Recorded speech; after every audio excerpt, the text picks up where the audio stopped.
everybody, and welcome to another video. Today's topic is a little bit more serious than a lot of my other videos. We are going to be talking about mental health today, and particularly what you can do to improve your mental health. Our world is a mess, to say the least. I am talking about the COVID era, which includes being put into self-quarantine, being more isolated than we would like, and also everything that's going on with Black Lives Matter. I really looked at the situation through a mental health lens, and it was very apparent to me that we were going to see some drastic changes in our statistics when we look at both generalized anxiety disorder and overall mental health symptoms. Statistics Canada actually released a survey titled Impacts of COVID-19 on Canadians, Your Mental Health. And they were really looking to see what has changed since the implications of quarantine and everything that followed. And basically they found that over half of participants in this survey did experience a decline in their mental health during this period. Half.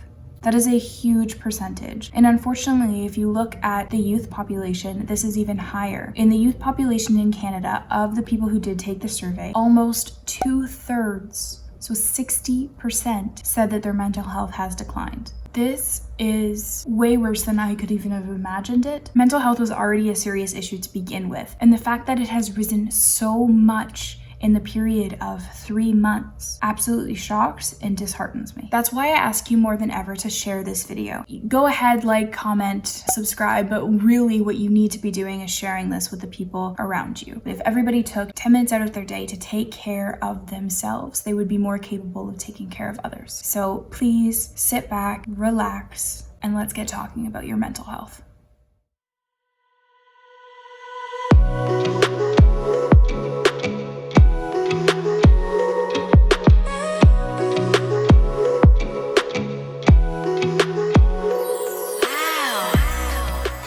What we're going to be doing today is we're going to be looking at 5 different ways that you can actually improve your mental health. I created this list by doing a lot of research to see what experts are recommending to do to really boost your mental health. And so to begin, we're actually going to be talking about the basics. And so that's things like sleeping more, eating well, and being active. But we're going to go into each one separately. So to begin, I want to focus on getting enough sleep. Harvard Medical School actually put out an article about how important sleep is for our mental health. They actually looked at some research and presented that for both adults and children, sleep problems can actually lead to increased risks of developing depression. The thinking behind why this actually happens is within something called REM sleep. REM sleep stands for rapid eye movement. And so there's a period within your sleep that your eyes are moving back and forth very rapidly. The majority of the REM sleep that you end up having actually happens between 10 p.m. and 4 a.m. And so for the people that actually don't end up sleeping during these hours, you're actually losing the majority of your REM sleep. And this is all according to your circadian rhythm that is built into all of us. Why REM sleep is so important is it's actually the time where your body is releasing neurotransmitters that is actually going to regulate your stress and your emotional control. And so if you are not sleeping during those hours, you're actually working against yourself. Your body will not be able to stop those negative feelings from coming up because you do not have the capability without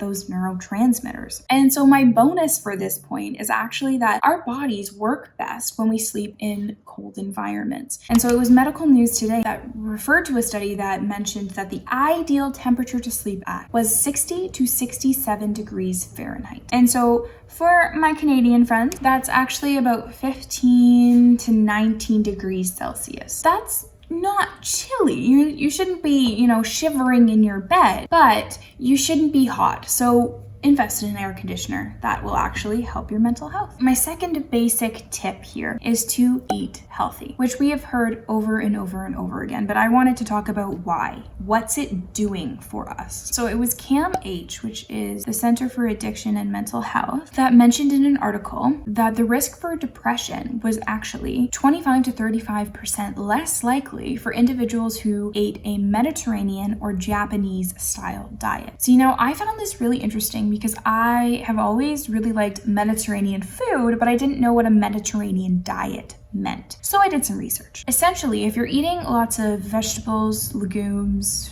fruits, you're going to be limiting red meat and also poultry and eggs, and just eating a lot of healthy fats. So think of olive oil instead of butter. Think of fish or seafood as your primary meat source, and eating all whole grains. And it's also extremely good for your heart health. If your brain and your mind is not important enough for you, your heart is actually really going to love, no pun intended, your eating habits in a Mediterranean diet because it's very low in cholesterol. And so for our final basic life hack towards having better mental health, it is to be active. I think, again, this is one we hear time and time again, but what does it mean to be active and why is it so important? The first thing is that when you're being active, you're actually releasing things called endorphins. When you're working out in any sort of capacity, you're releasing a happy hormone, which obviously boosts your mood. But it also helps you manage stress, which can actually mean that exercising is a positive coping mechanism. So if you are stressed and you need to clear your mind, I recommend going for a walk. It will actually really help you. My bonus is actually that if you can, do that exercise outside, particularly in the sun. Sunlight is very important for our mental health. It's thought of to trigger the release of serotonin. And so that is another type of neurotransmitter that is usually associated with mood regulation and with overall mood boosting abilities. So if you want to boost your mental health, especially when it's nice and warm and sunny, please go outside, go for a walk. It'll help you tremendously. And so moving out of the basic life tips, we're actually getting into one that is just separate, which I came up with and then started to research to make sure that this actually would help you. But it's essentially to achieve something before 12 p.m. So before noon. It can be as small as making your bed in the morning or going for a walk before noon. What this is really getting into is setting intentions, setting goals, and achieving them. So for my third tip to boost your mental health, I really want to focus on mindfulness. I think mindfulness has a negative connotation that I really want to get rid of because there's actually really good research and data suggesting that people who practice mindfulness more often are actually more successful and happier. I am recommending that you try to meditate every day. And I'm only suggesting 10 minutes a day, which is very easy. There's tons of apps or YouTube videos that can actually guide you through those meditations. It was Psychology Today Canada that mentioned meditation can actually help individuals regulate their depression symptoms, their anxiety symptoms, and other psychological disorder symptoms, as well as increasing your ability to sleep, very important, and decreasing your chronic pain. There has been some research that has studied brain physiology before and after meditating often. What they found is that there was a change in the gray matter in the brain. And the gray matter concentration in the cerebellum, the left hippocampus, the posterior cingulate cortex, and the temporoparietal junction changed dramatically in only 8 weeks of practicing meditation daily. These brain changes effectively go on to change learning, memory, and emotional regulation processes. This is crazy to me. In just 2 months, you can change your brain, which is mind-blowing, honestly. So if that doesn't convince you to go sit on a cushion for 10 minutes and be silent, I don't know what will. The fourth thing that I do recommend that you do for your mental health is to care for others. There's a couple reasons why this is so important. The first one is kind of a basic reason, and it's that when we are caring for others, we are socializing. And so there's tons of research that suggests loneliness is one of the biggest contributors to depression. And so when you are interacting with others face to face, hopefully, then you are actually experiencing a release of dopamine, which is the happy hormone. That release of dopamine is actually aimed at mood regulation. The other thing that you can really do in caring for others is to volunteer. And there is so much research that actually points to volunteers being much happier individuals than others. Volunteering is known to reduce your stress. This is actually happening through attention modulation, which essentially says when you are volunteering, you're not focused on your stresses, on your anxieties, on the worries of day-to-day life. You are modulating or changing your attention. It also increases confidence. And this is because most times when you start a volunteer job, you actually start learning and developing skills. You also start to gain a sense of pride and identity as being a volunteer. Both of these things come together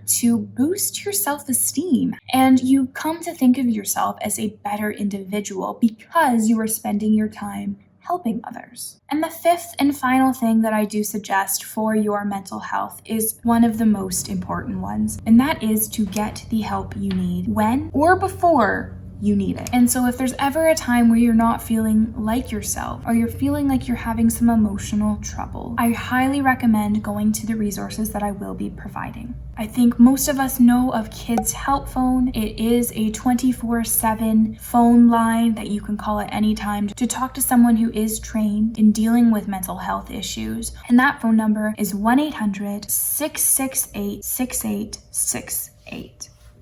Another option if you are in Canada is the Crisis Service Canada, which also has a 24/7 help phone number. And so that number is 1-833-456-4566. And there are a couple other options for the people who don't like going on the phone, which I completely understand. There's actually a really interesting app called 7 Cups where you can go on and talk to another individual somewhere in the world who speaks your language, who has been trained on how to respond to someone who just needs to rant or needs to explore their own mental health a little bit further. These people are not professionals, but they are trained. Essentially, what they will be doing is validating your feelings, asking you important questions, but please know that they cannot give you advice and they are not a registered therapist of any kind. Another option for you is actually the crisis text line. And so this is not an app, but it's just a number that you can go onto your phone to receive communication with someone else in the world. And so what you have to do for that one is you want to text HOME, HOME, to 686868.